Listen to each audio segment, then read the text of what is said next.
భాషలో మనం మాట్లాడడానికి కూడా లేదు. అటువంటి వ్యాఖ్యలు చేసినటువంటి విజయసాయి రెడ్డి మరి ఇప్పుడు కూటమిని పొగడ్డం అంటే ఇన్ ద సెన్స్ ఈ మాటలంటే పొగడ్డమే వాళ్ళని. At the same time Jaganmohan Reddy గారు లండన్లో ఉన్నారు. తమ కుమార్తె గ్రాడ్యుయేషన్ సెరమనీకి ఆయన అక్కడికి వెళ్ళడం, ఈ సమయంలో మరి ఆయనకి చెప్పారా లేదా తెలియనటువంటి పరిస్థితి.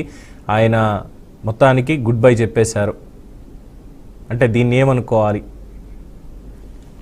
ఇవాళ దావోస్ నుంచి మొత్తం ఆయన అటెన్షన్ గ్రాప్ చేశారు విజయసాయి రెడ్డి గారు. సో మన గెస్టులతో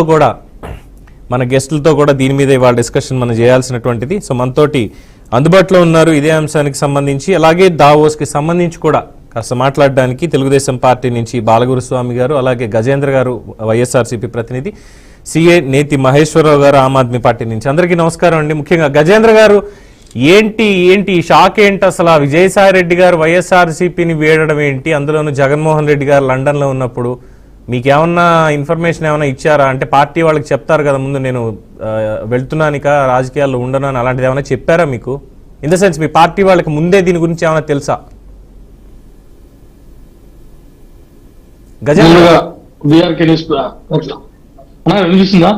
చెప్పండి.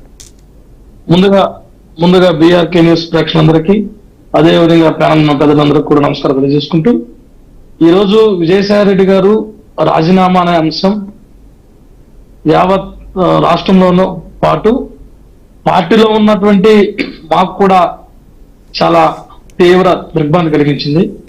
ఎందుకంటే జగన్ తర్వాత అత్యంత ప్రజాదరణ పొందిన వ్యక్తి వైఎస్ఆర్ కాంగ్రెస్, మా పార్టీలో ఒక నమ్మకమైనటువంటి వ్యక్తి ఆ విధంగా ప్రకటన చేయగానే మాకు కూడా చాలా బాధ అనిపిస్తుంది.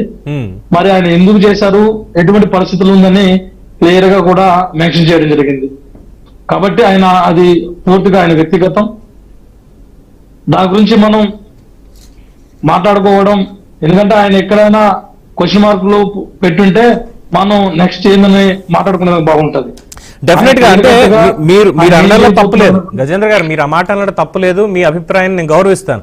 కానీ నిజంగానే ఇప్పుడు ఆయన చేసినటువంటి ట్వీట్ చూస్తే కొన్ని క్వశ్చన్ మార్క్స్ కనిపిస్తున్నాయి రాష్ట్రానికి సంబంధించి. ఎందుకంటే ఇప్పుడు రాజకీయాల నుంచి ఆయన వెళ్ళిపోతున్నారు, బానే ఉంది. బట్ రాజకీయాల్లో ఉన్నంతసేపు కూడా ఆయన చేసిన వ్యాఖ్యలు ఇవన్నీ కూడా ఉన్నాయి కాబట్టి అవి కొన్ని పాయింట్లు క్వశ్చన్ మార్క్ కింద కనిపిస్తున్నాయి. అంటే ఇక్కడ నేను అనేది ఎవరైనా సరే ఇప్పుడు రాజకీయాల నుంచి, ఇప్పుడు బాలినేని శ్రీనివాసరెడ్డి గారు ఉన్నారు, ఆయన మీ పార్టీ నుంచి బయటకు వచ్చారు.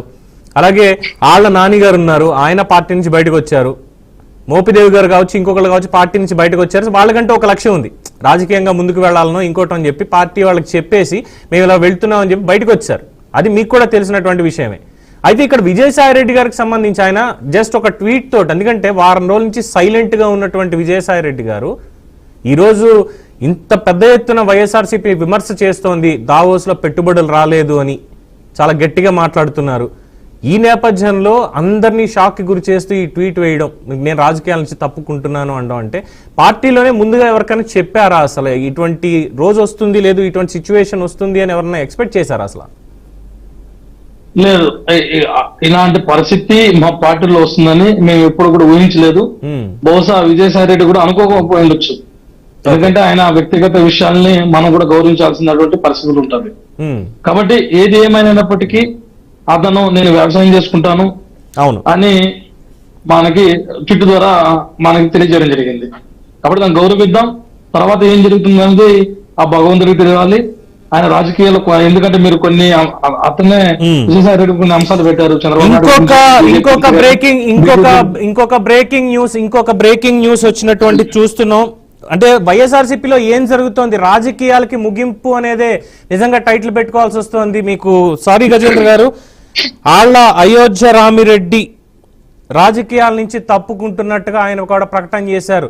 ఏం జరుగుతోంది మహేశ్వరరావు గారు, ఏందనుకోవాలి ఇది? ఒక మాట ప్లీజ్ చెప్పండి.